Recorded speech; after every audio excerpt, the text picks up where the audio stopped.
പാർത്ഥസാരഥിരൂപേണ ശ്രാവയിത്വാ ശുഭാം ഗിരം പാർത്ഥസ്യാർത്തിഹരോ ദേവഃ കൃപാമൂർത്തിഃ സ പാതു നഃ. ഓരോരുത്തരും അവരവരുടെ പ്രകൃതിക്കനുസരിച്ച്, സ്വഭാവത്തിനനുസരിച്ച് ചേഷ്ടിക്കുന്നു, സ്വഭാവത്തിനനുസരിച്ച് ആഗ്രഹിക്കുന്നു. സ്വഭാവത്തിനനുസരിച്ചിട്ടുള്ള ഇഷ്ടദേവതാ ഭജനം ചെയ്യുന്നു. എല്ലാം സ്വഭാവം നിയന്ത്രിക്കുന്നു.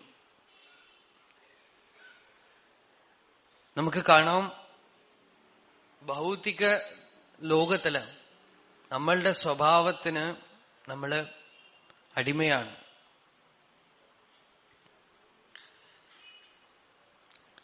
സ്വഭാവത്തിനാണ് ഭഗവാൻ പ്രകൃതി എന്ന് പറയണത്.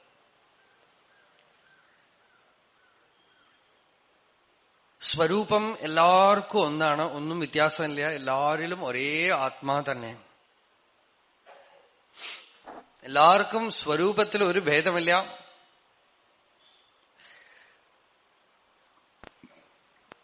സ്വരൂപത്തിൽ എല്ലാവരും സമം.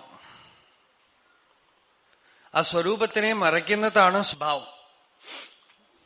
സ്വഭാവത്തിലാണ് ഒരു വ്യക്തിയും നമുക്ക് വ്യത്യാസം കാണുന്നത്.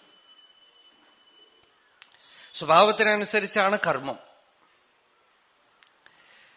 എന്താണ് സ്വധർമ്മം എന്ന് ചോദിച്ചാൽ, സ്വഭാവവിഹിതം കർമ്മ എന്ന് ഭഗവാൻ തന്നെ അതിന് ഡെഫിനിഷൻ കൊടുക്കണം.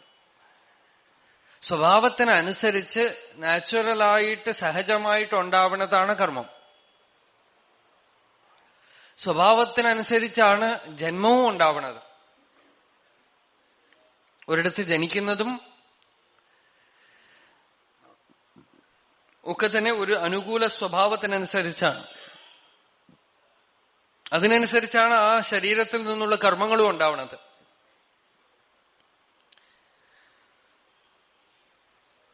നമ്മൾ കൊണ്ടുവരുന്ന ആഗ്രഹങ്ങൾ, വാസനകൾ, ആ വാസനകൾ ഉള്ളത്തോളം കാലം ജ്ഞാനം പൂർണ്ണമാവില്ല. നമുക്ക് സ്വാതന്ത്ര്യവും ഇല്ല. വാസനാക്ഷയം തന്നെയാണ് മോക്ഷം എന്ന്. വാസനാതാനവം രാമ മുക്തിരിത്യഭിധീയത്തെ. അപ്പോ വാസനയ്ക്ക് അനുസരിച്ച് വരുന്ന ജീവൻ സ്വാഭാവികമായി തന്നെ ആഗ്രഹമുള്ളവനാണ്. ഒരാൾക്കും ലോകത്തിൽ നിങ്ങൾ ആഗ്രഹിക്കൂ എന്ന് ഉപദേശിക്കേണ്ട ആവശ്യമില്ല. ആഗ്രഹം സഹജമാണ്. അങ്ങനെയൊരു ഉപദേശം ആവശ്യമില്ല. ഇന്നത് ആഗ്രഹിക്കൂ എന്ന് ആരും പറഞ്ഞു കൊടുക്കണ്ട. സഹജമായിട്ട് ആഗ്രഹിക്കുകയാണ്. ആഗ്രഹം അരുത് എന്ന് പറഞ്ഞാലും ആഗ്രഹിക്കാം. ആഗ്രഹം കൊണ്ട് വിഷമമാണ് വരിക എന്ന് അറിഞ്ഞാലും ആഗ്രഹിക്കുകയാണ്.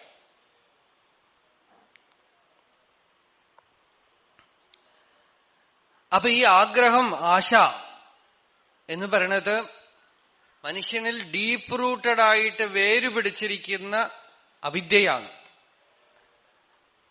പക്ഷെ മനുഷ്യൻ ഈ ആശയെ സഫലീകരിക്കാൻ വേണ്ടി ഈശ്വരനെ ഭജിച്ച് ആശയ്ക്ക് അറുതി വരുത്താം തത്കാലം.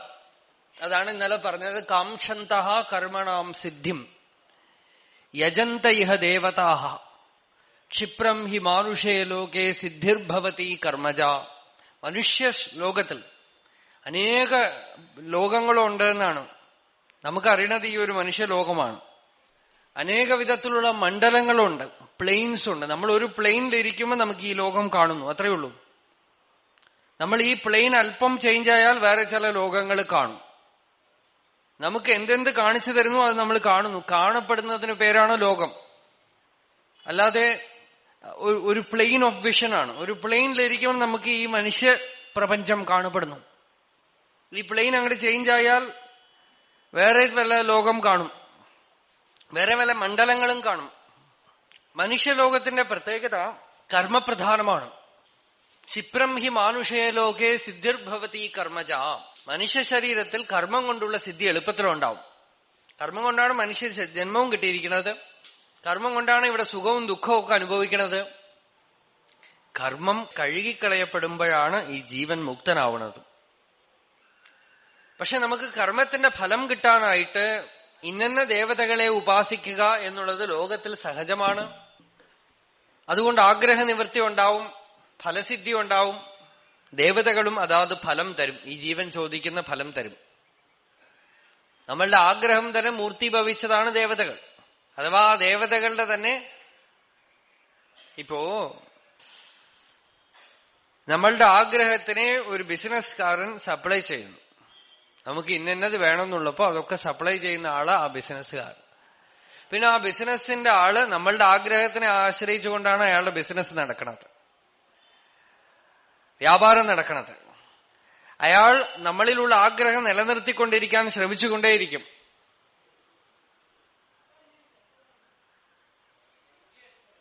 നമ്മൾ ആഗ്രഹിച്ചിട്ടില്ലെങ്കിൽ അയാളുടെ വ്യാപാരം നടക്കില്ല. അതുകൊണ്ട് വ്യാപാരം നടക്കാനായി നമ്മളിലുള്ള ആഗ്രഹം അയാൾ നിലനിർത്തും. ആഗ്രഹിക്കും തോറും അയാളുടെ വ്യാപാരം, കച്ചവടം നന്നായിട്ട് നടക്കും. ഇതേപോലെ ഈ ദേവതകൾ മനുഷ്യനെയും പിടിച്ചു വെച്ചുകൊണ്ടിരിക്കും എന്നാണ്. ആഗ്രഹിപ്പിക്കുകയും ആഗ്രഹങ്ങൾ സാധിപ്പിച്ചു കൊടുക്കുകയും ആഗ്രഹിപ്പിക്കുകയും ആഗ്രഹങ്ങൾ സാധിപ്പിച്ചു കൊടുക്കുകയായിട്ട് അങ്ങനെ ദേവതകളും മനുഷ്യനെയൊക്കെ പിടിച്ചു വെക്കും അത്രേ. അപ്പോ ദേവതാഭജനത്തിൽ നിന്നും കടന്ന് ഈശ്വര ഭജനത്തിലേക്ക് വരുമ്പോഴാണ് അതിന് ഭക്തി എന്ന് പേര്. ദേവതാഭജനം ഭക്തിയല്ല. ദേവതാഭജനം നമ്മൾ വാസ്തവത്തിൽ ദേവതയെ അല്ല ഭജിക്കുന്നത്, നമ്മളുടെ ആഗ്രഹത്തിനെയാണ് ഭജിക്കുന്നത്. നമ്മൾ നമ്മളുടെ ആഗ്രഹത്തിന്റെ ഭക്തന്മാരാണ്, ദേവതയുടെ ഭക്തന്മാരല്ല. ആഗ്രഹത്തിനാണോ ഇമ്പോർട്ടൻസ്, ദേവതയ്ക്കാണോ? ആഗ്രഹത്തിനാണ്. അത് നടത്തിത്തരാൻ ഒരാൾ മാത്രമാണ് ദേവത. അപ്പൊ നമ്മൾ ആഗ്രഹത്തിന്റെ ഡെവോട്ടീസാണ്, ആഗ്രഹത്തിന്റെ ഭക്തന്മാരാണ്, ദേവതയുടെ ഭക്തന്മാരല്ല. ആ ആഗ്രഹിക്കുകയും അതിനുവേണ്ടി സാധിപ്പിച്ചു തരികയും ഒക്കെ ചെയ്യുന്നിടത്തോളം അത് നികൃഷ്ടമാണ്, വാസ്തവത്തിലുള്ള ഭക്തി ആയില്ല. പക്ഷെ ഈ ആഗ്രഹിക്കൽ എങ്ങനെ വന്നു മനുഷ്യന്? സ്വഭാവത്തിൽ നിന്നാണ് വരുന്നത്. കർമ്മം സ്വഭാവത്തിൽ നിന്നാണ്. സ്വഭാവത്തിനനുസരിച്ചാണ് 4 വർണ്ണങ്ങളും ഇവിടെ ഉണ്ടായത്. വർണ്ണാശ്രമം ഇവിടെ ഉണ്ടായത് സ്വഭാവത്തിനനുസരിച്ചാണ്. ഭഗവാൻ തന്നെ പറയണു, 4 വർണ്ണങ്ങളായി ഞാൻ തന്നെ ഇവിടെ സൃഷ്ടിച്ചു. ഈ 4 വർണ്ണങ്ങൾ എല്ലായിടത്തും ഉണ്ട്. മനുഷ്യന്റെ പ്രകൃതിയാണത്. അതാണ് അടുത്ത ശ്ലോകം നോക്കാം. ചാതുർവർണ്യം മയാ സൃഷ്ടം ഗുണകർമ്മ വിഭാഗശഃ തസ്യ കർത്താരമപി മാം വിദ്യകർത്താരം അവ്യയം. ഗുണവിഭാഗശഃ കർമ്മവിഭാഗശഃ ചാതുർവർണ്യം ഈശ്വരേണ മയാ സൃഷ്ടം. ഗുണത്തിനനുസരിച്ചും കർമ്മത്തിനനുസരിച്ചും 4 വർണ്ണങ്ങൾ ഇവിടെ സ്ഥാപിക്കപ്പെട്ടു. ആരംഭം മുതൽ ഭഗവാൻ ഇവിടെ 4 വർണ്ണങ്ങളെ ഉണ്ടാക്കി വെച്ചു എന്നാണ് പറയുന്നത്. പക്ഷെ വർണ്ണങ്ങളൊക്കെ പറയണതിന് മുമ്പത്തെ ശ്ലോകം ശ്രദ്ധിക്കണം. കാംക്ഷന്ത കർമ്മണാം സിദ്ധിം യജന്ത ഇഹ ദേവതാഃ ക്ഷിപ്രം ഹി മാനുഷേ ലോകേ സിദ്ധിർഭവതി കർമ്മജാം. അടുത്ത ശ്ലോകവും ശ്രദ്ധിക്കണം. അങ്ങനെ വേണം ഒരു ശ്ലോകത്തിനെ വ്യാഖ്യാനിക്കാൻ. അടുത്ത ശ്ലോകം നമാം കർമാണി ലിംപന്തി നമേ കർമ്മഫലേ സ്പൃഹ ഇതി മാം യോ അഭിജാനാതി കർമ്മഭിർനസബധ്യതേ. കാംക്ഷന്ത കർമ്മണാം സിദ്ധിം. നമ്മളെല്ലാരും എത്ര കാലം കർമ്മികളായിട്ടിരിക്കുന്നുവോ, കർമ്മയോഗിയല്ല, കർമ്മം ചെയ്യുകയും അതിന്റെ ഫലം ഇച്ഛിക്കുകയും ചെയ്യുന്നവർ 4 കാറ്റഗറിയിൽപ്പെട്ടവരാണ്. അവര് ദേവതായജനവും ഒക്കെ ചെയ്യുന്ന ഇവർ 4 കാറ്റഗറിയിൽപ്പെട്ടവരാണ്. ബ്രാഹ്മണ, ക്ഷത്രിയ, വൈശ്യ, ശൂദ്ര. അവരെയാണ് ചാതുർവർണ്ണ്യം എന്ന് പറഞ്ഞത് ഭഗവാൻ. ഈ 2 ശ്ലോകത്തിന് നടുവിലിരിക്കുന്ന ശ്ലോകമായതുകൊണ്ട് പൂർവാപരം നോക്കാതെ വ്യാഖ്യാനിക്കരുത്.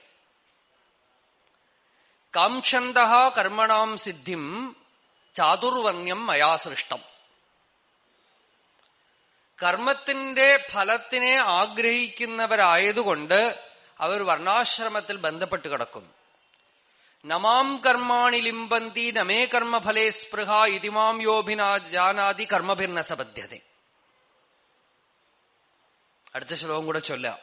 നമാം കർമാണി ലിംപന്തി നമേ കർമ്മഫലേ സ്പൃഹ ഇതിമാം യോഭിജാനാതി കർമ്മഭിർന സബദ്ധ്യതേ. ഈ ചാതുർവർണ്ണ്യം വളരെ ഊരാക്കുടുക്കാണ്. എന്തെങ്കിലുമൊക്കെ പറഞ്ഞാൽ ആളുകൾ തെറ്റിദ്ധരിക്കും. ഞാൻ ബ്രാഹ്മണ ശരീരത്തിൽ ഇരുന്നു കൊണ്ട് പറഞ്ഞാൽ ജാതിയെ സ്ഥാപിക്കാനാണെന്ന് പറയും. അബ്രാഹ്മണ ശരീരത്തിൽ ഇരുന്നു കൊണ്ട് പറഞ്ഞാൽ ബ്രാഹ്മണ വിദ്വേഷമാണെന്ന് പറയും. എന്ത് പറഞ്ഞാലും ആളുകൾ കുറ്റം പറയും. ആവശ്യമില്ലാത്തൊരു വിഷയമാണ് നമുക്ക് ഇന്നത്തെ കാലത്തേക്ക്. ഇതിനെക്കുറിച്ചുള്ള ഡിസ്കഷനേ ആവശ്യമില്ല. വർണ്ണം, ആശ്രമം, ജാതി, മനുഷ്യൻ, മൃഗം മുതലായിട്ടുള്ള എല്ലാ ഭേദങ്ങളും ശരീരത്തിനെ ആശ്രയിച്ചുണ്ടായതാണ്. ശരീര അഭിമാനമുള്ള ആള് ഏതിലെങ്കിലും ഒരു ക്ലാസിഫിക്കേഷനിൽ പെടാതിരിക്കില്ല. അതുകൊണ്ട് ഇവിടെ ജാതിയോ വംശമോ ക്ലാസിഫിക്കേഷനോ ഇല്ലാത്ത ഒരാൾ പോലും ഈ പ്രപഞ്ചത്തിലില്ല. ദേഹം ഞാനാണെന്ന് ധരിച്ചിരിക്കുന്നിടത്തോളം ജാതിയോ മതമോ വംശമോ പാർട്ടിയോ രാഷ്ട്രീയമോ നാഷണാലിറ്റിയോ എന്തെങ്കിലുമൊക്കെ ഉണ്ടാവും. എന്തെങ്കിലും ഒന്ന് മതി ചണ്ട കൂടാനും അഭിമാനിക്കാനും വെറുക്കാനും ഒക്കെ. അതിനിപ്പോ ചാതുർവർണ്ണ്യം വേണമെന്നൊന്നുമില്ല. ചാതുർവർണ്ണ്യം എടുത്തു കളഞ്ഞപ്പോ നാട് മുഴുവൻ സമാധാനമായോ? കമ്മ്യൂണിസ്റ്റുകാരും BJP-ക്കാരും കോൺഗ്രസുകാരും ഒക്കെ കൂടെ അടിക്കുന്നു. കേരളക്കാരും തമിഴ്നാട്ടുകാരും കൂടെ അടിക്കുന്നു. കർണാടകക്കാരും തമിഴ്നാടുകാരും കൂടെ അടിക്കുന്നു. കാശ്മീരും പാകിസ്ഥാനും കൂടെ തല്ലുന്നു. ഇന്ത്യയും പാകിസ്ഥാനും കൂടെ തല്ലുന്നു. അമേരിക്കയും ഗൾഫ് രാജ്യങ്ങളും കൂടെ യുദ്ധം ചെയ്യുന്നു. ഇതൊക്കെ ഇപ്പൊ ചാതുർവർണ്ണ്യം കൊണ്ടാണോ യുദ്ധം? പാശ്ചാത്യ ദേശങ്ങളിൽ ഇതിനേക്കാളും നികൃഷ്ടമായ വർണ്ണഭേദങ്ങളൊക്കെ ഉണ്ടായിരുന്നു. നീഗ്രോക്കളെയൊക്കെ അടിമയാക്കി വെക്കുക. മനുഷ്യൻ ശരീരം ഞാനാണെന്ന് ധരിക്കുന്നിടത്തോളം കാലം മറ്റ് ശരീരങ്ങളുമായി അവന് വിരോധം ഉണ്ടാവുകയും ഉയർന്നതാണ് ഞാനെന്നോ നീചമാണ് ഞാനെന്നുള്ളോ ഭാവം ഉണ്ടാവുകയും പരസ്പരം രാഗവും ദ്വേഷവും ഉണ്ടാവുകയും ഒക്കെ ചെയ്യും. ദേഹാഭിമാനം ഉള്ളത്തോളം കാലം ഇതിൽ നിന്ന് രക്ഷപ്പെടാൻ പറ്റില്ല. ജാതി നീതി കുലഗോത്ര ദൂരകം നാമരൂപ ഗുണദോഷവർജിതം ദേശകാല വിഷയാദിവർത്തിയത് ബ്രഹ്മതത്വമസി ഭാവയാത്മനി. ശങ്കരാചാര്യരുടെ മേലെയാണ് ഏറ്റവും അധികം പഴി കേരളത്തില്. ശങ്കരാചാര്യർ ഇവിടെ ജാതി ഉണ്ടാക്കി എന്നൊക്കെയാണ്. നാരായണ ഗുരുവാണ് ജാതിയൊക്കെ എടുത്തു കളഞ്ഞത്. ഇപ്പൊ ഏറ്റവും അധികം ജാതി ഉള്ളത് അവിടെയാണ്. ഒന്നും നീക്കം ചെയ്യാൻ പറ്റില്ല അവിടെ. നാരായണ ഗുരുസ്വാമിയൊക്കെ നീക്കം ചെയ്തിട്ട് നീങ്ങിയോ? ഒന്നും നീങ്ങില്ല. ഒന്നും നീങ്ങില്ല അവിടെ. നീങ്ങിന്ന് നമുക്ക് തോന്നും. തലയിലുള്ള സൂക്കേട് കാലിലേക്ക് വരും, കാലിലുള്ള സൂക്കേട് തലയിലേക്ക് പോകുന്നല്ലാതെ ഒന്നും നീങ്ങില്ല. ശങ്കരാചാര്യർ തന്നെ പറയണതാണ്, ചിത്വാ ജാതി കുലാശ്രമേഷു അഭിമതിം മുഞ്ചാതി ദൂരാത് ക്രിയാ ആശാം ചിന്തി വിശോപമേഷു വിഷയേഷു ഏഷൈവ മൃത്യോഹോ കൃതി. ആരെടുത്താ പറയണത്? നീ ആത്മസാക്ഷാത്കാരം നേടാൻ യോഗ്യനാണെങ്കിൽ ജാതി, കുലം, ആശ്രമം എല്ലാത്തിനോടുള്ള അഭിമാനത്തിനെ ഉപേക്ഷിച്ച് ദേഹമാണെന്നുള്ള അഭിമാനം തന്നെ തള്ളിക്കളഞ്ഞ് ആത്മാവാണെന്ന് ധ്യാനിക്കും. ഇതൊക്കെ തടസ്സമാണ്. സ്ത്രീയാണ് പുരുഷനാണെന്നുള്ള വിചാരം പോലും തടസ്സമാണ്. തള്ളിക്കളഞ്ഞ് ഉള്ളിലുള്ള ആത്മാവിനെ ധ്യാനിക്കും. ആത്മജ്ഞാനത്തിന് നീ തയ്യാറല്ലെങ്കിൽ നിനക്ക് എന്ത് വേഷമുണ്ടോ ആ വേഷം അതുപടി ഭംഗിയായിട്ട് ചെയ്യുക. ബ്രാഹ്മണനാണോ ബ്രാഹ്മണനായിട്ട്, ക്ഷത്രിയനാണോ ക്ഷത്രിയനായിട്ട്, വൈശ്യനാണോ വൈശ്യനായിട്ട്, ശൂദ്രനാണോ ശൂദ്രനായിട്ട്. ഒന്നും നികൃഷ്ടവുമല്ല, ഒന്നും ഉയർന്നതുമല്ല. നിനക്ക് എന്തെന്ത് കിട്ടിയിട്ടുണ്ടോ അതിനനുസരിച്ച് നാടകം കളിച്ചോളുക. നിനക്ക് ഈ സമബുദ്ധി വേണം എന്ന് ആഗ്രഹിക്കുന്നുണ്ടെങ്കിൽ ലോകത്തിൽ സമബുദ്ധി വരില്ല. ഒരു സോഷ്യലിസം കൊണ്ടും കാരണം സമബുദ്ധി കൊണ്ട് ഒന്നും ചെയ്യാൻ പറ്റില്ല. വലിയ വലിയ ഓഫീസേഴ്സ് ഒക്കെ ഇരിക്കുന്നുണ്ട്. അവരവരുടെ കമ്പനിയിലും ഓഫീസിലും ഒക്കെ ഒന്ന് സമബുദ്ധി ഒന്ന് ഇൻട്രൊഡ്യൂസ് ചെയ്ത് നോക്കട്ടെ. ഒരു വ്യാപാരവും നടക്കില്ല. സ്കൂൾ ടീച്ചേഴ്സൊക്കെ ഉണ്ട്. അവര് സ്കൂളിൽ കുട്ടികളും മാഷന്മാരും പ്രിൻസിപ്പലും ഒക്കെ സമമാണെന്നൊന്ന് നാളെ ഒന്ന് ചെയ്തു നോക്കട്ടെ. ലോകവ്യവഹാരം ദ്വൈതത്തിലാണ് നിൽക്കുന്നത്. ദ്വൈതം ഇല്ലെങ്കിൽ ലോകവ്യവഹാരമില്ല. നിങ്ങൾക്ക് ദ്വൈതം പിടിച്ചിട്ടില്ലെങ്കിൽ ലോകവ്യവഹാരത്തിന് ഉപേക്ഷിക്കണം. നിങ്ങൾക്ക് സമബുദ്ധി വേണമെന്ന് അത്ര കണ്ട ആഗ്രഹം ഉണ്ടെങ്കിൽ ലോകവ്യവഹാരത്തിന് ഉപേക്ഷിച്ചാൽ സമബുദ്ധി വരും. അപ്പൊ എല്ലാവരിലും സമമായി കാണാൻ പറ്റും. അപ്പൊ ജാതിയുമില്ല, മതവുമില്ല, സ്ത്രീ പുരുഷ ഭേദവുമില്ല, ഉച്ചനീചഭാവവുമില്ല, പണക്കാരനുമില്ല, ദരിദ്രനുമില്ല, എല്ലാവരിലും ഒരേ ഭഗവാനുണ്ട് എന്ന് കാണാൻ പറ്റും.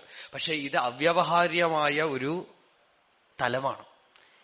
ഇത് വെച്ചുകൊണ്ട് വ്യവഹരിക്കാൻ പറ്റില്ല. എന്തുകൊണ്ട് വ്യവഹരിക്കാൻ പറ്റില്ല എന്ന് ചോദിച്ചാൽ, നമ്മൾ വ്യവഹരിക്കുന്ന സമൂഹം അജ്ഞാനത്തിൽ പ്രതിഷ്ഠിതമാണ്. ഇവിടെ അജ്ഞാനമില്ലെങ്കിൽ സമൂഹത്തിൽ വ്യവഹരിക്കാൻ പറ്റില്ല. ജ്ഞാനവും വെച്ചുകൊണ്ട് സമൂഹത്തിൽ ജീവിക്കാൻ പറ്റില്ല. സമൂഹവും സമൂഹത്തിന്റെ നിയമങ്ങളും അജ്ഞാനമാകുന്ന ഇഷ്ടിക കൊണ്ട് കെട്ടിയുണ്ടാക്കിയിട്ടുള്ളതാണ്. അതുകൊണ്ട് സമൂഹത്തിന്റെ ഉള്ളിൽ ജ്ഞാനത്തിനെ കൊണ്ടുവന്നാൽ ഫലിക്കില്ല. ഭാവനയ്ക്ക് സുഖം തോന്നും, എല്ലാവരും സമമായിരിക്കണം. കമ്മ്യൂണിസ്റ്റ് രാജ്യങ്ങളും ഒക്കെ അതാണ് ശ്രമിച്ചത്, എല്ലാവരും സമമാവണം, എല്ലാവർക്കും ഒരേപോലെ ശമ്പളം, ഒരേപോലെ വസ്ത്രം, ഒരേപോലെ ആഹാരം. ശരിയാവില്ല. അപ്പോ ശരീരത്തിന്റെ മണ്ഡലത്തിൽ, ശരീരത്തിൽ നമ്മളെ എവിടെ നിർത്തിയിരിക്കുന്നു അവിടെ ശരീരം ഇരുന്നു കൊണ്ട് തന്നെ ശരീരത്തിനെ തരണം ചെയ്യണം. ട്രാൻസെൻഡിങ് ആണ്. വ്യാഖ്യാതാക്കൾ മുഴുവൻ, മലയാളത്തിലുള്ള പ്രസിദ്ധമായ ഗംഭീരമായ വ്യാഖ്യാനങ്ങൾ മുഴുവൻ ഈ ശ്ലോകത്തിൽ ക്ഷത്രിയൻ ബ്രാഹ്മണനാവാമെന്നും വൈശ്യനും ശൂദ്രനും ഒക്കെ ബ്രാഹ്മണനാവാമെന്നും വ്യാഖ്യാനിച്ചു വെച്ചിട്ടുണ്ട്. ആ വ്യാഖ്യാനം വളരെ അനുമോദനീയമായിട്ട് പലരും ധരിച്ചിട്ടുമുണ്ട്. പക്ഷെ ആ വ്യാഖ്യാനത്തിൽ ഒരു കുഴപ്പമുണ്ട്, ആരും ശ്രദ്ധിച്ചിട്ടില്ല. ഈ വ്യാഖ്യാനിച്ചവർക്കൊക്കെ അവരറിയാതെ ബ്രാഹ്മണനായാൽ മാത്രമേ മുക്തിയുള്ളൂ എന്നുള്ള ഒരു ധാരണ അവരുടെ പുറകിലുണ്ട്. അപ്പൊ ഞാൻ വൈശ്യനായി, ഞാൻ ബ്രാഹ്മണനായ ശേഷമേ മുക്തിയുള്ളൂ എന്ന് ഇതിൽ വ്യാഖ്യാനത്തിൽ വന്നു. ആ അബദ്ധധാരണ വേണ്ടേ വേണ്ട. ഭഗവാൻ പറയണത്, നീ വർണ്ണത്തിൽ എവിടെ കിടന്നാലും ഒന്നിൽ ആ വർണ്ണത്തിനനുസരിച്ച് പ്രവർത്തിക്കുക. അല്ല, നിനക്ക് ഈ വർണ്ണ ആശ്രമ ബന്ധങ്ങളിൽ കുടുങ്ങിക്കിടക്കണ്ട എന്നുണ്ടെങ്കിൽ എവിടെ കിടക്കുന്നോ അവിടുന്ന് പുറത്തു ചാടാം, അവിടുന്ന് പുറത്തു ചാടാം, അവർണിയായിട്ട് തീരാം. എന്ന് വെച്ചാൽ, അവർണി എന്ന് വെച്ചാൽ ഞാൻ വർണ്ണത്തിൽ പെടാത്തവൻ എന്നൊരു പ്രത്യേക ക്ലാസ് അല്ല. ശരീരാഭിമാനമില്ലാത്തവനായിട്ട് തീരാം, ജ്ഞാനിയായിട്ട് തീരാം. ശൂദ്രനും ജ്ഞാനിയാവാം, ക്ഷത്രിയനും ജ്ഞാനിയാവാം, വൈശ്യനും ജ്ഞാനിയാവാം, ബ്രാഹ്മണനും ജ്ഞാനിയാവാം. ജ്ഞാനത്തിൽ ആർക്കും വിഘ്നമില്ല. ഇത് ജ്ഞാനശാസ്ത്രമാണ്. ഇത് സമൂഹ നിയമം ഉണ്ടാക്കുന്ന ശാസ്ത്രമല്ല ഭഗവത്ഗീത. സമൂഹ നിയമം ഉണ്ടാക്കാൻ വേണ്ടിയിട്ടല്ല അവിടെ. സമൂഹ നിയമം, എല്ലാ നിയമങ്ങളും, ഒന്നുവിടാത്ത സകല നിയമങ്ങളും അജ്ഞാനത്തിൽ പ്രതിഷ്ഠിതമാണ്. അതുകൊണ്ട് സമൂഹത്തിനും ബ്രഹ്മവിദ്യയ്ക്കും കൂടി ചേർന്നു പോവില്ല. കഷ്ടിച്ച് ജ്ഞാനി സമൂഹവുമായി ഒരു അഡ്ജസ്റ്റ്മെന്റിന് പോയി അഡ്ജസ്റ്റ് ചെയ്തുകൊണ്ട് പോവാമെന്നല്ലാതെ സമൂഹത്തിനോട് കൂടി ചേരാൻ പറ്റില്ല. അവരുടെ അജ്ഞാനത്തിന് അനുവദിച്ചു കൊടുത്തോളൂ എന്നാണ് ഭഗവാൻ പറയുന്നത്. ബുദ്ധിഭേദം ജനയേത് അജ്ഞാനാം കർമ്മസംഗിനാം ജോഷയേത് സർവകർമാണി വിദ്വാൻ യുക്ത സമാചരൻ. അവര് നേരെ പോയി ഇപ്പോ അവര് ചെയ്യുന്നത് തെറ്റാണെന്നൊന്നും പറയണ്ട, അങ്ങനെ പോട്ടെ. കാരണം ഇതിനേക്കാളും ഇപ്പൊ ബെറ്റർ ആയിട്ടൊന്നും കൊടുക്കാൻ വഴിയില്ലാത്തതുകൊണ്ട് അവർ ഇരിക്കുന്നിടത്ത് ഇരിക്കട്ടെ. അപ്പൊ സമൂഹ നിയമങ്ങളെ മാറ്റാനായിട്ടല്ല ഭഗവാൻ ഇവിടെ പറയണത്. 4 വർണ്ണങ്ങളും ബ്രാഹ്മണൻ, ഇതിന്റെ സ്വഭാവങ്ങളൊക്കെ ഇനി അവസാനം 18ാമത്തെ അധ്യായത്തിൽ ഭഗവാൻ തന്നെ പറയുന്നുണ്ട്. ബ്രാഹ്മണൻ ആരാണ്, അയാൾക്ക് എന്താ ലക്ഷണം, ക്ഷത്രിയൻ എന്താ ലക്ഷണം, വൈശ്യൻ എന്താ ലക്ഷണം, ശൂദ്രൻ എന്താ ലക്ഷണം. ഇതൊക്കെ ആന്തരിക ലക്ഷണങ്ങളാണ്, സ്വഭാവം. ആ സ്വഭാവം വെച്ച് നമ്മൾ നോക്കുമ്പോൾ ചിലപ്പോ സത്യമാണ്, ബ്രാഹ്മണ വംശത്തിനിടയിലും ശൂദ്രനും ക്ഷത്രിയനും ഒക്കെ ഉണ്ടാവും, ക്ഷത്രിയ വംശത്തിനിടയിൽ ബ്രാഹ്മണ സ്വഭാവമുള്ള ആളുണ്ടാവും, വൈശ്യനും ശൂദ്രനിടയിലും ബ്രാഹ്മണ സ്വഭാവമുള്ള ആളുണ്ടാവും. എല്ലാം കലർന്നിരിക്കുന്നുണ്ടാവും. പക്ഷെ ആ കലർന്നൊന്ന് ആർക്ക് തീരുമാനിക്കാൻ പറ്റും? ആന്തരികമായി ഇപ്പൊ ആർക്കെങ്കിലും സർട്ടിഫിക്കറ്റ് കൊടുക്കാൻ പറ്റുമോ? ഇന്നയാള് ബ്രാഹ്മണനാണ്? ഈ കൺഫ്യൂഷനാണോ ലോക നിയമമേ. അതുകൊണ്ട് ലോകത്തിൽ ഈ കലർന്നുകൂടിയിരിക്കുന്നതിനെ ഒന്നും ചെയ്യാൻ പറ്റില്ല. അതിനെക്കുറിച്ച് അഭിപ്രായം പറയാനുമില്ല. കഷ്ടിച്ച് ഭഗവാൻ പറഞ്ഞു ഇവിടെ 4 വർണ്ണങ്ങളുണ്ട്. പക്ഷേ നവർണാഹ നവർണാശ്രമാചാരധർമാഹ നമേ ധാരണാധ്യാന യോഗാദയോപി. അതാണ് സത്യം. വർണ്ണമോ ആശ്രമമോ ആത്മാവിനെ സ്പർശിക്കുന്നില്ല എന്നറിഞ്ഞ് ആർക്ക് കർത്തൃത്വ അഭിമാനമുണ്ടോ, ആര് കർമ്മത്തിൽ സക്തനാണോ, ആര് സ്വഭാവത്തിനെ താനെന്ന് ധരിച്ചിരിക്കുന്നുവോ, പ്രകൃതിയെ താനെന്ന് ധരിച്ചിരിക്കുന്നുവോ, അവനാണ് ബ്രാഹ്മണനോ ക്ഷത്രിയനോ വൈശ്യനോ ശൂദ്രനോ ആവുന്നത്. ഒരു നമാം കർമാണി ലിംപന്തി നമേ കർമ്മഫലേ സ്പൃഹ. എനിക്ക് കർമ്മഫലത്തിൽ ആഗ്രഹമില്ലെന്നും ഒരു കർമ്മവും എന്നെ സ്പർശിക്കില്ലെന്നും പ്രകൃതിയോട് എനിക്ക് സംബന്ധമില്ലെന്നും ആര് നല്ലവണ്ണം അറിഞ്ഞിരിക്കുന്നു, കർമ്മഭിർനസബദ്ധ്യതേ. കർമ്മഭിഹി എന്നുള്ള വാക്കിനിവിടെ അർത്ഥം പ്രകൃതി കൊണ്ട് അവൻ ബന്ധിക്കപ്പെടുന്നില്ല, ചാതുർവർണ്ണ്യം കൊണ്ട് അവൻ ബന്ധിക്കപ്പെടുന്നില്ല. അയാൾക്ക് ബ്രാഹ്മണന്റെ കർമ്മമോ ക്ഷത്രിയന്റെ കർമ്മമോ വൈശ്യന്റെ കർമ്മമോ ശൂദ്രന്റെ കർമ്മമോ അയാളെ സ്പർശിക്കണില്ല. എപ്പോ അയാൾ തത്വം അറിഞ്ഞുവോ അപ്പോ. അതാണ് ഹസ്താമലകൻ പറഞ്ഞത്, നാഹം മനുഷ്യോ നച ദേവയക്ഷൗ ന ബ്രാഹ്മണ ക്ഷത്രിയ വൈശ്യ ശൂദ്രാഹ ന ബ്രഹ്മചാരി ന ഗൃഹീ വനസ്ഥോ ഭിക്ഷുർന ചാഹം നിജബോധരൂപ. ഞാൻ ബ്രാഹ്മണനല്ല, ക്ഷത്രിയനല്ല, വൈശ്യനല്ല, ശൂദ്രനല്ല, ബ്രഹ്മചാരിയല്ല, ഗൃഹസ്ഥനല്ല, വാനപ്രസ്ഥനല്ല, സന്യാസിയല്ല, യക്ഷനോ ഗന്ധർവനോ ഒന്നും തന്നെയല്ല. പിന്നെയോ നിജബോധരൂപ, ശുദ്ധമായ ബോധസ്വരൂപമാണ് ഞാൻ, ആത്മാവാണ് ഞാൻ. ഈ അനുഭൂതി ആർക്കൊണ്ടോ അവൻ ഒരു ക്ലാസിഫിക്കേഷനിലും പെടില്ല. അവനെ ഒരു കർമ്മവും സ്പർശിക്കില്ല. നമാം കർമാണി ലിംപന്തി നമേ കർമ്മഫലേ സ്പൃഹ. അയാൾക്ക് ക്ഷാത്രഭാവമില്ല, അയാൾക്ക് ബ്രാഹ്മഭാവമില്ല, അയാൾക്ക് വൈശ്യഭാവമില്ല, അയാൾക്ക് ശൂദ്രഭാവമില്ല. ഇനി വർണ്ണക്രമം അനുസരിച്ചൊരു ജാതിയുണ്ട് വൈദിക സമ്പ്രദായത്തിൽ. അതും കൂടെ പറഞ്ഞിട്ട് അടുത്തേക്ക് പോവാം. വൈദിക സമ്പ്രദായത്തിൽ ഒരു ജാതിയുണ്ട്. നമ്മളെ വേദം ചൊല്ലിட்டு இருக்கோமே, வேதத்துக்கே வர்ணக்கிரமம் சொல்றதுன்னு சொல்லுவா. മന്ത്രத்துக்கு ശബ്ദം ഉച്ചരിക്കുന്ന ശബ്ദം തന്നെ ബ്രാഹ്മമോ ക്ഷാത്രമോ വൈശ്യമോ ശൂദ്രമോ ആവാം എന്നാണ് ഒരു ശബ്ദം. വർണ്ണക്രമം അങ്ങനെയാണ് പറയാ. ഒരേ ഒരു മന്ത്രം എടുത്തിട്ട് ആ മന്ത്രത്തിനെ ചൊല്ലിയിട്ട് വർണ്ണക്രമം ചൊല്ലും. ആ വർണ്ണക്രമത്തിൽ ക്ഷത്രിയ ശബ്ദം ഒരു ആ എന്നുള്ളൊരു വാക്ക്, ആ വാക്ക് ബ്രാഹ്മമോ ക്ഷാത്രമോ വൈശ്യമോ ശൂദ്രമോ ആവാം. എങ്ങനെയെന്ന് വെച്ചാൽ, ഞാൻ ഉച്ചരിക്കുന്ന ശബ്ദം ആ എന്നുള്ള ശബ്ദം നിങ്ങൾക്ക് അറിവുണ്ടാവണം എന്നുള്ള ഭാവത്തോടുകൂടിയാണ് ഞാൻ ഉച്ചരിക്കുന്നതെങ്കിൽ ബ്രാഹ്മമായും, നിങ്ങളോടുള്ള വീര്യഭാവത്തോടുകൂടെ നിങ്ങളെ അടക്കി ഭരിക്കാനോ നിങ്ങൾക്ക് ആജ്ഞ നൽകാനോ വേണ്ടിയിട്ടാണ് ഞാൻ ആ എന്ന് പറയണതെങ്കിൽ അത് ക്ഷാത്രമായി. ഒരേ ശബ്ദം നിങ്ങളിൽ നിന്ന് വല്ലതുമൊക്കെ കിട്ടും എന്ന് പറഞ്ഞിട്ടാണ് ഞാൻ ആ ശബ്ദം പ്രയോഗിക്കുന്നതെങ്കിൽ ആ ശബ്ദം വൈശ്യമായി. നിങ്ങളുടെ അടിമഭാവത്തോടുകൂടെ അല്ലെങ്കിൽ നിങ്ങൾക്ക് എന്തെങ്കിലും ചെയ്തു കൊടുക്കാൻ വേണ്ടിയിട്ട് അല്ലെങ്കിൽ നിങ്ങൾക്ക് പരിചരണം ചെയ്യാൻ വേണ്ടി ഒരു ശബ്ദം പ്രയോഗിച്ചാൽ ശൂദ്രമായി. അപ്പൊ ശബ്ദത്തിൽ ഈ 4 വർണ്ണങ്ങളും ഉണ്ട്. ഈ 4 വർണ്ണങ്ങളുടെയും കറപ്ഷൻ ഇല്ലാതെ ശുദ്ധമായ ചിത്തിൽ നിന്ന് വരുന്ന ശബ്ദത്തിനെയാണ് നമ്മൾ ഇന്നലെ സ്ഫോടം ധ്വനി എന്നൊക്കെ പറഞ്ഞത്. ആ ശബ്ദത്തിന് കേൾക്കുന്ന ആൾക്ക് ആത്മാനുഭവം ഉണ്ടാക്കി കൊടുക്കാനുള്ള ശക്തിയുണ്ട്. അത് ഔപനിഷദമാണ്. ആ ശബ്ദം അത് ഔപനിഷദമായ ശബ്ദമാണ്. ആ ശബ്ദം വർണ്ണത്തിലൊന്നും പെട്ടതല്ല. അങ്ങനെയും വർണ്ണത്തിന് അർത്ഥമുണ്ട്.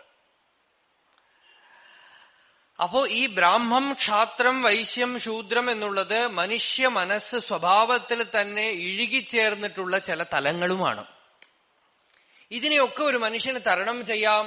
ആത്മജ്ഞാനം കൊണ്ട് തരണം ചെയ്യാം, ആത്മസാക്ഷാത്കാരം കൊണ്ട് തരണം ചെയ്യാം. ആത്മസാക്ഷാത്കൃതനായ ഒരു ജ്ഞാനി എവിടെ ഉള്ളവനാണെങ്കിലും അവിടെ പോയി അയാളിൽ നിന്നും വീണ് നമസ്കരിച്ച് ജ്ഞാനോപദേശം വാങ്ങിച്ചു കൊള്ളുക എന്നാണ് ജ്ഞാനശാസ്ത്രങ്ങളുടെ ഉപദേശം. അവിടെ വർണ്ണമോ ആശ്രമമോ ജാതിയോ ഒന്നും പ്രശ്നമല്ല.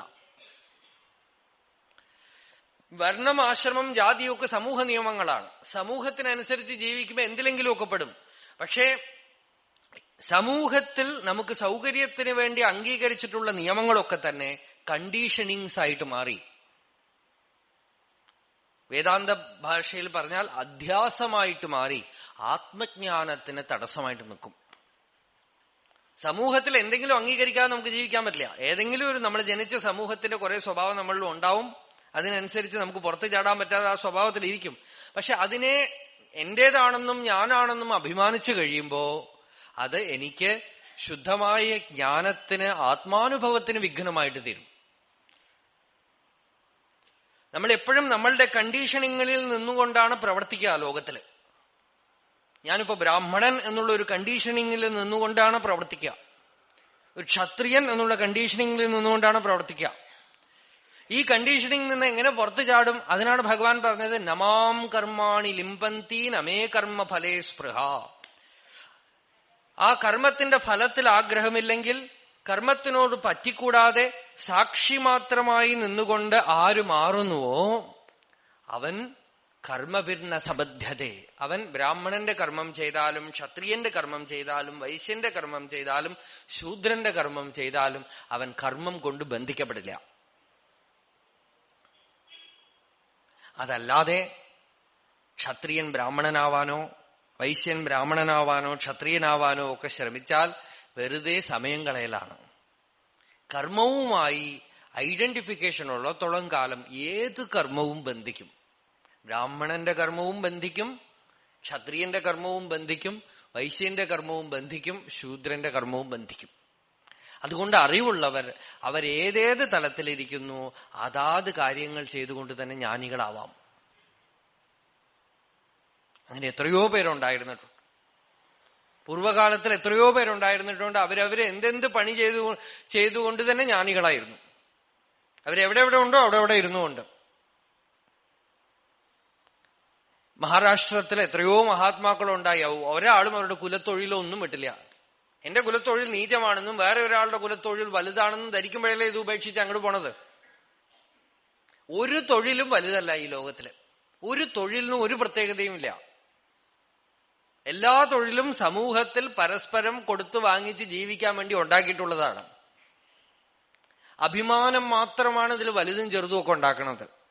ആ അഭിമാനത്തിനെ വിട്ട് ഏതെങ്കിലും ഒരു തൊഴിൽ എന്തിനു ചെയ്യണം? അല്പം കോമൺ സെൻസ് ഉപയോഗിച്ചാൽ അറിയാം. തൊഴിലിന് ഇത്രയേ അർത്ഥമുള്ളൂ.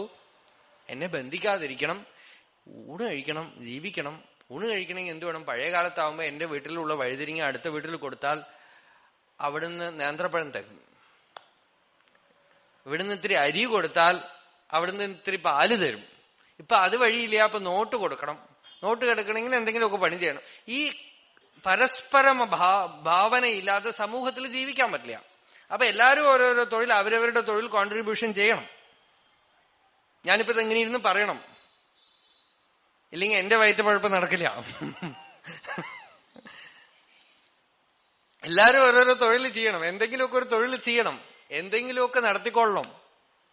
എന്തെങ്കിലും ഈ ശരീരം ഉള്ളത്തോളം കാലം അതിനും കടന്നു പോവാം. അതൊരവസ്ഥയുണ്ട്, ഇല്ല എന്ന് പറയണില്ല. അതും കടന്നുപോയി ശരീരത്തിനെയേ മറന്ന് ഒരു കർമ്മം, സമൂഹത്തിന്റെ ഒരു കർമ്മവും ചെയ്യാതെയും ഇരിക്കാം. അത് കർമ്മം വിട്ടുപോകണമാണ്. നമ്മൾ വിടലല്ല. നമ്മളുടെ കർമ്മത്തിനെ നമ്മൾ ഭംഗിയായിട്ട് ചെയ്യുമ്പോ കർമ്മം നമ്മൾക്കൊരു റെസിഗ്നേഷൻ തരും. നമ്മൾ കർമ്മത്തിനെ ഉപേക്ഷിക്കണില്ല. കർമ്മം പറയും യു ആർ ഫ്രീ, ഇനി പോയിക്കോളൂ. ആ കർമ്മമായിട്ട് നമുക്ക് റെസിഗ്നേഷൻ തരും.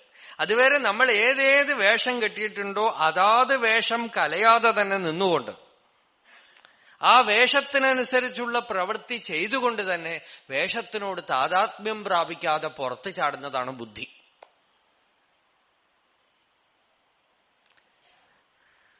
അതാണ് ബുദ്ധിശാലിയുടെ ലക്ഷണം.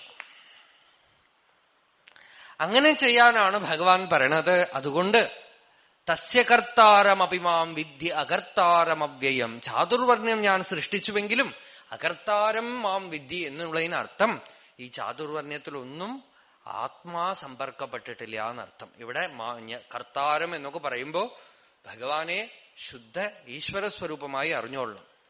ഓരോരുത്തനും ഓരോ ജാതിയിലും വർണ്ണത്തിലും പെട്ടവനാണെങ്കിലും ഒരുത്തനും ഒരു ജാതിയും ഒരു വർണ്ണവും അയാളുടെ സ്വരൂപത്തിൽ സ്പർശിക്കണില്ല. എല്ലാരും ഭഗവത് സ്വരൂപികളാണ്. ശരീരം ഏതെങ്കിലും വംശത്തിലോ ജാതിയിലോ പെട്ടു, മനസ്സ് ഓരോ വിധത്തിലുണ്ടായിരിക്കും, പ്രകൃതി ഓരോ വിധത്തിലുണ്ടായിരിക്കും. പക്ഷെ ഉള്ളിലുള്ള ചേതന, ബോധം എല്ലാവരുടെയും സമമാണ്. ബ്രാഹ്മണേ പുൽക്കസേ സ്ഥേനേ ബ്രഹ്മണി അർക്കേ സ്ഫുലിംഗകേ അക്രൂരേ ക്രൂരകേ ചൈവ. ഭാഗവത് അങ്ങനെയാണ് പറയണത്. ഒരുത്തൻ ക്രൂരനായിരിക്കും, ഒരുത്തൻ നല്ല ദയയുള്ള ആളായിരിക്കും. നമ്മൾ ഇയാള് നല്ല ആള് ഇയാള് ചീത്ത ആളെന്ന് പറയും. രണ്ടിലും ഒരേ ആത്മാവാണ് ഉള്ളത് എന്നാണ്. സമദൃക് പണ്ഡിതോ മത. ആ സമദർശിത്വം വരാനാണ് ഗീത ഭഗവാൻ ഇങ്ങനെ ഉപദേശം കൊണ്ട് പതുക്കെ കൂട്ടിക്കൊണ്ടുപോണത് അവിടേക്കാണ്. അതുകൊണ്ട് ചാതുർവർണ്ണ്യം ഒക്കെ ഉണ്ടെങ്കിലും ഒരു വർണ്ണവും ആത്മാവിനെ സ്പർശിക്കണില്ല. ആത്മാ ബ്രാഹ്മണനുമല്ല, ക്ഷത്രിയനുമല്ല, വൈശ്യനുമല്ല, ശൂദ്രനുമല്ല. ഉറങ്ങിക്കഴിഞ്ഞാൽ ഈ ഭേദമൊക്കെ എവിടെ പോയി? ഉറക്കത്തിൽ വല്ല ഭേദമുണ്ടോ? ഉറക്കത്തിൽ ഹിന്ദു ഉണ്ടോ? ഉറക്കത്തിൽ മുസ്ലിം ഉണ്ടോ? ഉറക്കത്തിൽ ക്രിസ്ത്യാനിയുണ്ടോ? ഉറക്കത്തിൽ സ്ത്രീ ഉണ്ടോ? പുരുഷനുണ്ടോ? ഒന്നുമില്ല. മനസ്സുദിച്ചതും ഒക്കെ പൊന്തി. മനസ്സുദിച്ചതും എല്ലാ ഭേദങ്ങളും പൊന്തി. അതാണ് സത്യം കണ്ടെത്തിയ ആൾക്ക് എത്ര വിശ്വം ഭവത്യേകനീളം. വിശ്വം മുഴുവൻ ഒരു മരക്കൊമ്പ് പോലെ ആയിത്തീരും. ആർക്ക് ആഗ്രഹമില്ലയോ, രാഗം ഭയം ക്രോധം എന്നിവ ഇല്ലയോ, അയാൾക്ക് സമദർശിത്വം സാധ്യമാകും. രാഗം ഭയം ക്രോധം ഉള്ള ആളുടെ അടുത്ത് എല്ലാം ഒന്നാണെന്ന് പറഞ്ഞാലും അയാളുടെ സൗകര്യത്തിനനുസരിച്ച് അത് എടുക്കും. അത്രയേ ഉള്ളൂ. ഇപ്പൊ എല്ലാം ഒന്നാണെന്ന് പറഞ്ഞു കൊടുക്കുന്നത് കൊണ്ട് ഒരു കാര്യത്തിൽ മാത്രം ഒന്നായിട്ടുണ്ട്, കല്യാണം കഴിക്കണത്. ബാക്കിയൊന്നും ഒന്നാവണില്ല. അതാവട്ടെ, കുഴപ്പമില്ല. പക്ഷെ ബാക്കി എല്ലാത്തിലും സമദർശിത്വം വരികയാണെങ്കിൽ, ആരോടും ദ്വേഷമില്ലായ്മ വരികയാണെങ്കിൽ, ആസക്തിയില്ലായ്മ വരികയാണെങ്കിൽ, ശാന്തി വരികയാണെങ്കിൽ, എന്ത് വേണമെങ്കിലും ആർക്കും ചെയ്തു കൊടുക്കാനുള്ള സ്വഭാവം വരികയാണെങ്കിൽ, എല്ലാവരിലും ഭഗവാനുണ്ടെന്നുള്ള അനുഭവം വരികയാണെങ്കിൽ വേണ്ടില്ല. അപ്പൊ ഈ സമദർശിത്വം നമ്മളുടെ സൗകര്യത്തിനല്ല, സമദർശിത്വം എല്ലാവിധത്തിലും ഉണ്ടാവുകയാണെങ്കിൽ ജീവൻ മുക്തനായി പോകും. അതിനാണ് ഭഗവാൻ ഇവിടെ ചാതുർവർണ്ണ്യത്തിനെ സൂചിപ്പിച്ചത്. ചാതുർവർണ്ണ്യം നല്ലതെന്നോ ചീത്തയെന്നോ പറയാനല്ല. നമ്മൾ ഈ സമൂഹത്തിലെ നിയമങ്ങളെ, ഒരു പറ്റം നിയമങ്ങളെ നല്ലതെന്നും ഒരു പറ്റം നിയമങ്ങളെ ചീത്തയെന്നും പറഞ്ഞ് നമ്മളുടെ ജീവിതം പാഴായി പോവും. സമൂഹത്തിൽ ഒരു നിയമവും നല്ലതല്ല, ഒരു നിയമവും ചീത്തയുമല്ല. എല്ലാ നിയമവും ഓരോ കാലത്തെ സൗകര്യത്തിനനുസരിച്ചിട്ടുള്ള അഡ്ജസ്റ്റ്മെന്റ്സ് ആണ്. സമൂഹത്തിൽ പെർഫെക്റ്റ് ആയിട്ട് ഒരു നിയമം ഉണ്ടാക്കാൻ ആർക്കും സാധ്യമല്ല. ഒരു ഗവൺമെന്റിനും സാധ്യമല്ല. ഈ ഗവൺമെന്റ് ഒന്നും നമ്മളെ ഭരിച്ചിട്ടില്ലെങ്കിൽ ഒരുപക്ഷെ നമ്മൾ കുറച്ചുകൂടെ നന്നായിട്ടിരിക്കും. ഇവിടെ നമ്മളെ ഒന്നും ഭരിക്കാനൊന്നും ഒരാളും വേണ്ട. പക്ഷെ എന്ത് ചെയ്യാം, നമ്മൾ കുറെ കാലമായി ഇങ്ങനെ ആരെങ്കിലുമൊക്കെ ഭരിച്ചും ഭരിക്കപ്പെട്ടും ഒക്കെ ജീവിച്ചും ഒക്കെ പഴകിപ്പോയി. അതുകൊണ്ട് ഇനിയിപ്പോ പുറത്തു ചാടാൻ പറ്റില്ല.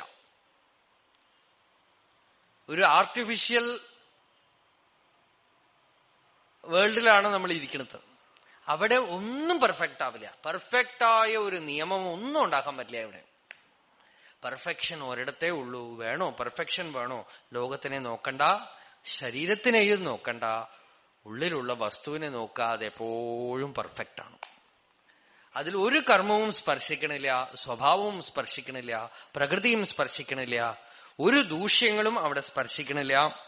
ഇത്രയും പറഞ്ഞ് തസ്യ കർത്താരമപി മാം വിദ്യ കർത്താരമവ്യയം നമാം കർമാണി ലിംബന്തി നമേ കർമ്മഫലേ സ്പൃഹ ഇതി മാം യോ അഭിജാനാതി കർമ്മഭിർന സബധ്യത്തെ. ആരാണോ എന്നെ ഒരു കർമ്മവും സ്പർശിക്കണില്ലെന്നും എനിക്ക് ഒരു കർമ്മഫലത്തിലും ഇച്ഛയില്ലെന്നും ദൃഢമായി ഉള്ള ദർശനത്തോടുകൂടെ ഇരിക്കുന്നത്, അയാൾ ഒരു കർമ്മം കൊണ്ടും ബന്ധിക്കപ്പെടില്ല.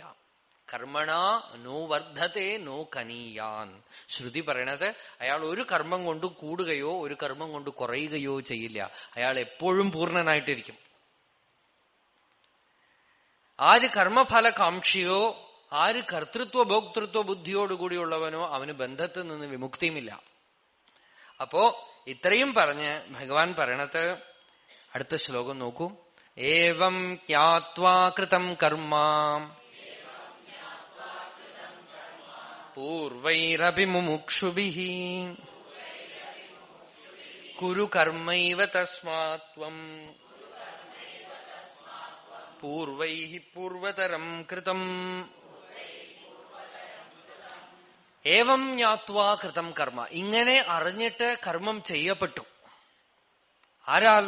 പൂർവൈഃ അപി മുമുക്ഷുഭിഃ.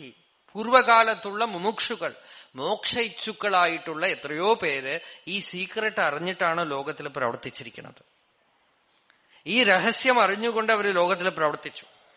കർമ്മം എന്തിനു വേണ്ടി അവർ ചെയ്തു? കർമ്മം ചെയ്യാൻ വേണ്ടി ചെയ്തു.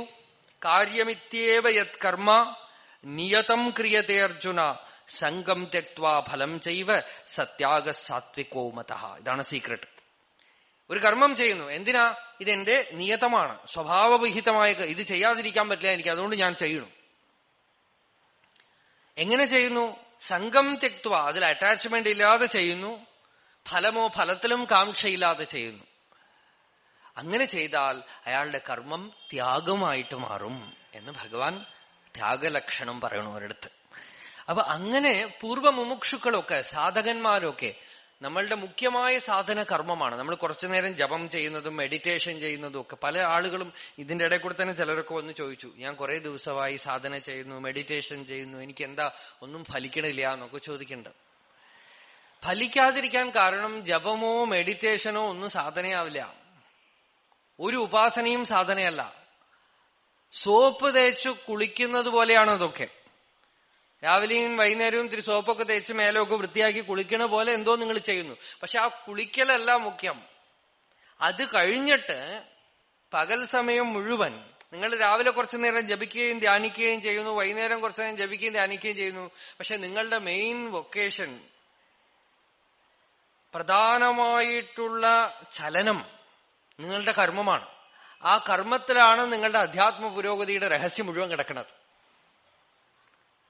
അവിടെ നിങ്ങൾക്ക് അംബീഷനും വാനിറ്റിയും ടെൻഷനും ഡിപ്രഷനും രാഗവും ദ്വേഷവും മാത്സര്യ ബുദ്ധിയും ഒക്കെ ഉണ്ടെങ്കിൽ ഒരു മെഡിറ്റേഷനും ഫലിക്കില്ല.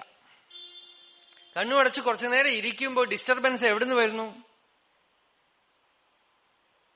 എനിക്ക് കിട്ടാനുള്ളത് എന്തോ കിട്ടിയില്ല, അവനെ കാരണമാണ് കിട്ടാത്തത്, ഞാൻ ഇത്രയൊക്കെ പ്രവർത്തിച്ചു എന്നിട്ട് ഇങ്ങനെ സംഭവിച്ചുവല്ലോ, മറ്റേത് ചെയ്യേണ്ടിയിരുന്നില്ല, ഇത് ചെയ്തത് നന്നായി, അല്ലെങ്കിൽ കുടുംബത്തിലുള്ള രാഗദ്വേഷങ്ങളെ, ഇതൊക്കെയല്ലേ വരുള്ളൂ അല്ലെ? അമേരിക്കൻ പ്രസിഡന്റ് ഇന്നലെ രാത്രി ഉറങ്ങിയോ ആവോ, വരുമോ തോന്നുന്നു നിങ്ങൾക്ക്? ടെൻഷൻ ഉണ്ടാവോ അതിനെക്കുറിച്ച്? നിങ്ങൾക്ക് സംബന്ധമില്ലാത്ത ഒരു കാര്യവും നിങ്ങളെ ധ്യാനത്തിൽ വിഷമിപ്പിക്കണില്ല. നിങ്ങളുടെ വിഷമം മുഴുവൻ നിങ്ങളുടെ ചില ഡെപ്പോസിറ്റ് ഒക്കെ കൊണ്ടുവന്നിട്ടുണ്ട്, അതാണ്.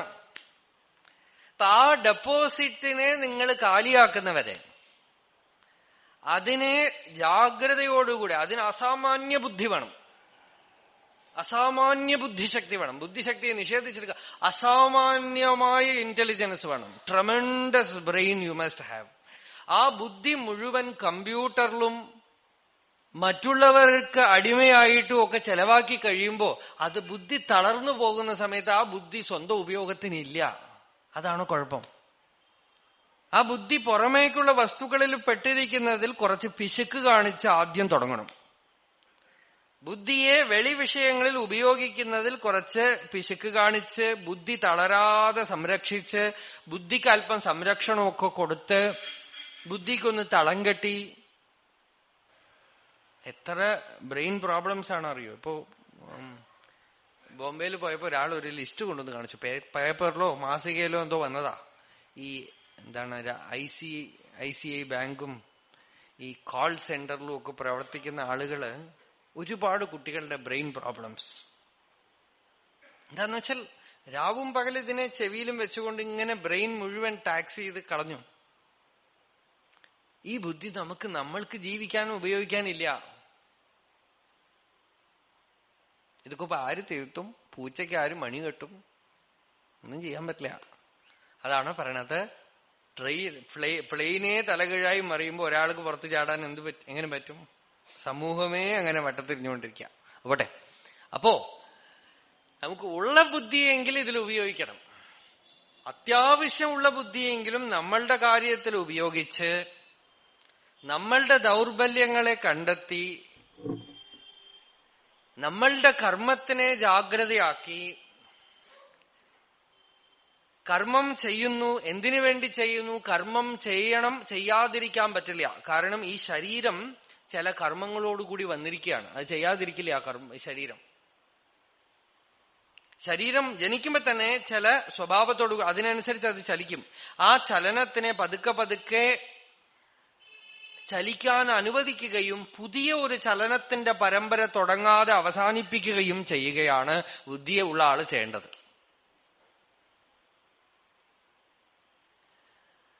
എന്നാൽ കർമ്മം ചെയ്യാതെ മടി പിടിച്ച് ഒരിടത്ത് ഇരുന്നാലോ ഈ തുടങ്ങി വെച്ച പരമ്പര തടസ്സപ്പെട്ട് അത്യധികം കുഴപ്പമാവും. അപ്പോഴും ആധ്യാത്മിക പുരോഗതി ഒന്നും ഉണ്ടാവില്ല. അതാണ് ഭഗവാൻ കുരു തേനയേവത്വം ന തൂഷ്ണീം ആസനം നാപി സന്യാസഃ കർത്തവ്യഃ തസ്മാത് ത്വം പൂർവൈഃ അപി അനുഷ്ഠിതത്വാത് യദി അജ്ഞഃ അനാത്മജ്ഞഃ തദാ ആത്മശുദ്ധ്യർത്ഥം തത്വവിദ് ചേത് ലോകസംഗ്രഹാർത്ഥം പൂർവൈഃ ജനകാദിഭിഃ പൂർവതരം കൃതം ന അധുനാ കൃതം. ആചാര്യസ്വാമികളുടെ ഭാഷ്യമാണ്. ആചാര്യസ്വാമികൾ പറയണ, അതുകൊണ്ട് ഹേ അർജുന, നീ വെറുതെ ഇരിക്കരുത്, പ്രവർത്തിക്കുക. എന്തിനു വേണ്ടി പ്രവർത്തിക്കണം? എല്ലാവരും പ്രവർത്തിക്കുന്ന ആഗ്രഹപൂർത്തിക്ക് വേണ്ടിയാണ്. അതിനു വേണ്ടിയിട്ടല്ല. നീ അജ്ഞാനിയാണെങ്കിൽ, ഇനിയും ആത്മജ്ഞാനം നിനക്ക് ഉണ്ടായിട്ടില്ലെങ്കിൽ ചിത്തശുദ്ധി ഉണ്ടാവാനായിട്ട് പ്രവർത്തിക്കുക. അഥവാ നിനക്ക് ആത്മജ്ഞാനം തെളിഞ്ഞു കഴിഞ്ഞുവെങ്കിൽ ലോകമംഗളത്തിന് വേണ്ടിയായി പ്രവർത്തിക്കുക. അപ്പോഴും തന്റെ പ്രവൃത്തി അത് ലോകമംഗളത്തിന് വേണ്ടി ജ്ഞാനികൾ പ്രവർത്തിക്കുന്നത് ഭക്തിയായിട്ട് മാറും. ലോകസംഗ്രഹാർത്ഥം പ്രവർത്തിക്കുക. രണ്ടാണെങ്കിലും മിണ്ടാതിരിക്കരുത് എന്നാണ് ഇവിടെ ആചാര്യസ്വാമികളുടെ ഭാഷ്യം. നീ അറിയേണ്ടത് അറിഞ്ഞവനാണെങ്കിൽ ലോകമംഗളത്തിനായി എല്ലാവർക്കും ആനന്ദം ഉണ്ടാവട്ടെ അതിനുവേണ്ടി പ്രവർത്തിക്കും. നിനക്ക് അറിഞ്ഞിട്ടില്ലെങ്കിൽ, സത്യസാക്ഷാത്കാരം ഉണ്ടായിട്ടില്ലെങ്കിൽ ചിത്തശുദ്ധി ഉണ്ടാവാനായിട്ട് പ്രവർത്തിക്കൂ. രണ്ടാണെങ്കിലും പ്രവർത്തിക്കുന്നത് നല്ലതാണ്. പക്ഷെ പ്രവർത്തിക്കുന്നത് ഫലം കിട്ടാൻ വേണ്ടിയിട്ടല്ല, പ്രവർത്തിക്കുന്നത് ഭോഗത്തിന് വേണ്ടിയിട്ടല്ല. പ്രവൃത്തി ചിത്തശുദ്ധിക്ക് വേണ്ടിയാണെന്ന് അറിഞ്ഞുകൊണ്ട്, ലോകമംഗളത്തിന് വേണ്ടിയാണെന്ന് അറിഞ്ഞുകൊണ്ട്, ഭഗവതാരാധനയാണെന്ന് അറിഞ്ഞുകൊണ്ട് ജനകൻ മുതലായിട്ടുള്ള മഹാത്മാക്കൾ, അശ്വപതി, ജനകൻ, അംബരീഷൻ മുതലായ രാജാക്കന്മാരൊക്കെ എങ്ങനെ പ്രവർത്തിച്ചുവോ അതുപോലെ പ്രവർത്തിക്കൂ എന്നാണ് അർജുനനോട് പറയുന്നത്. അപ്പൊ കർമ്മം ഉപേക്ഷിക്കേണ്ടതേ അല്ല, ചെയ്തേ വെക്കൂ. എന്തെങ്കിലും പ്രവൃത്തി ചെയ്യാതെ ആർക്കും ഇരിക്കാൻ പറ്റില്ല. ആ പ്രവൃത്തി ചിത്തത്തില് അശുദ്ധി ഉണ്ടാവുന്നതിന് പകരം ശുദ്ധി ഉണ്ടാവാനാവട്ടെ. ആത്മസാക്ഷാത്കാരത്തിന് വാതില് തുറന്നു തരുന്നതാവട്ടെ. തത് കർമ്മ എന്ന ബന്ധായ സാ വിദ്യ യാ വിമുക്തയേ. ഭാഗവതത്തിൽ നാരദ മഹർഷി ഉപദേശിക്കുന്നതാണ്. ആ കർമ്മമാണ് കർമ്മം. ഏത് ബന്ധിക്കില്ലയോ, മുക്തിക്ക് തുറന്നു തരുമോ ദ്വാരം, അത് കർമ്മം. അതാണ് അറിവ്. ഏതറിവ് കൊണ്ട് ഒരു ജീവൻ ബന്ധവിമുക്തനാവുന്നു, അതാണ് അറിവ്. അതുകൊണ്ട് ഇത്രയും പറഞ്ഞ് അടുത്ത ശ്ലോകത്തില് ഭഗവാൻ കർമ്മത്തിന്റെ സീക്രട്സിലേക്ക്, മിസ്റ്ററീസിലേക്ക് പോവാണ്. നോക്കുക.